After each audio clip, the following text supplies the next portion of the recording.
Je commencerai par dire, en parlant du barrage vert, je ne cesserai pas de le dire, c'est la fierté de l'Algérie, c'est une œuvre d'envergure nationale.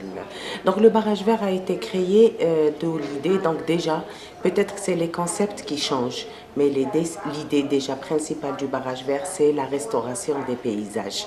Bon, comme je l'ai dit, les concepts et les mots-clés changent, mais nous, au début, c'était d'arrêter le phénomène de la désertification. À travers cette expérience, c'était une bande d'arbres forestiers pour arrêter l'avancée du désert. Il a connu plusieurs étapes, donc il a été commencé bien sûr vers les années 70 par la défense nationale à travers le service, les militaires, et après bien sûr il y a eu l'intégration conjointe des services des forêts pour le prendre après d'une manière intégrale. Ils se sont engagés à le gérer et à le continuer d'une manière convenable et durable. Donc, Tout à fait. Donc l'expérience du barrage vert a connu plusieurs étapes. Chaque étape, on faisait des évaluations, mais c'était des évaluations beaucoup plus chiffrées. C'est-à-dire on n'a pas eu l'idée de faire une évaluation d'impact. Cependant, qu'on a pu surmonter quelques insuffisances, qu'on a pu régler du moins comme on pouvait. Et là, afin de restaurer nos paysages qui ne cessent de se dégrader et ce phénomène qui ne cesse de s'accentuer, le phénomène de la désertification, donc le ministère de l'Agriculture, du Développement rural et de la Pêche, via bien sûr la Direction générale des forêts, a lancé une étude de réhabiliter le projet Barrage Vert, de faire vraiment une étude d'impact pour voir ce qui a marché, ce qui n'a pas marché, surmonter ses lacunes. Et là, c'est en cours de réalisation pour pouvoir lui donner un nouvel élan, une nouvelle dynamique et, comme je l'ai dit, surmonter toutes les lacunes des années précédentes. mais est-ce qu'on peut dire qu'il a réussi sur certains aspects?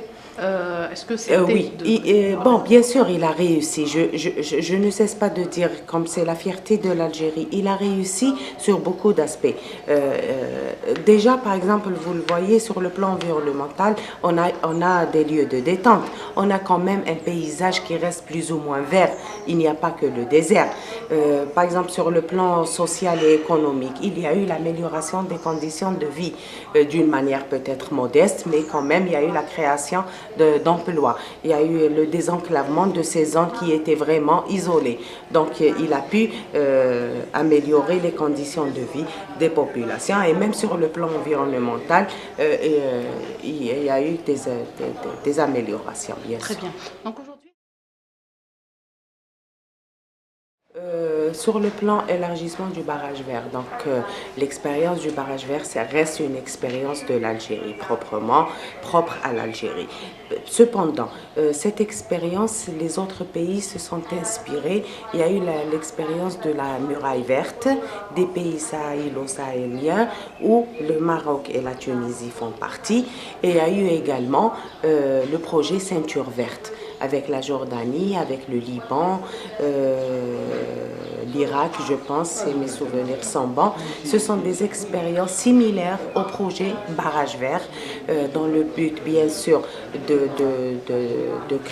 d'élargir l'espace forestier, d'améliorer les conditions de vie, de restaurer surtout les paysages et les dégrader. Et voilà. pour les pays maghrébins, si on se concentrait sur les pays maghrébins, les pays sahéliens, vous avez dit qu'il y a une expérience déjà. Qui est en cours, la muraille verte. Cette expérience a été adoptée en 2007 par 20 pays, un peu plus de 20 pays à Addis Abeba, où l'Algérie fait partie de ces pays.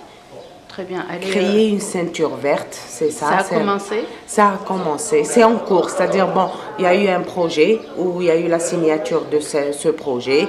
Il y a eu la mise en place d'un comité de suivi où l'Algérie aussi fait partie de ce comité. Et maintenant, chaque pays commence à faire son programme de restauration des forêts et des paysages. Très bien, merci beaucoup. Voilà, je vous remercie.